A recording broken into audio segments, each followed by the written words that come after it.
बंदर येतंय म्हणून मी म्हटलं बंदर येत असेल चांगली गोष्ट आहे महाराष्ट्रात. बाजूला विमानतळ कशासाठी? तर म्हणे मुंबई विमानतळावरचा सगळा कार्गो तिकडे नेणार.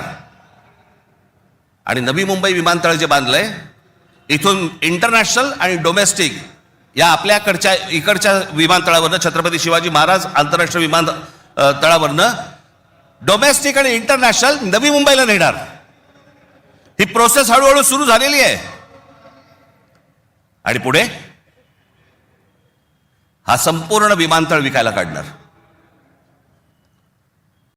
या शिवाजी पार्क मैदान एवढी जवळपास 50 ते 60 शिवाजी पार्क मैदान बसतील एवढा प्लॉट आहे तो, धारावीला लागून. अशी नाही ना मुंबई आम्हाला मिळवत आहेत.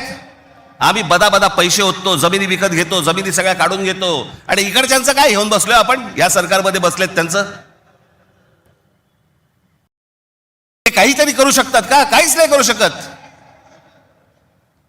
मी मागे एक उदाहरण दिलं होतं ना, बादशाच्या हातावरचा ससाणा असतो नाही का,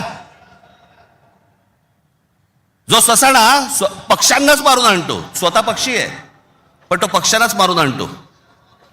पु ल देशपांडेचं एक फार छान वाक्य आहे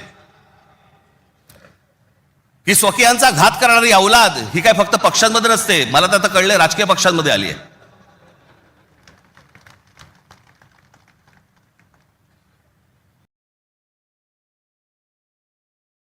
डोक्यात गेली सत्ता, डोक्यात.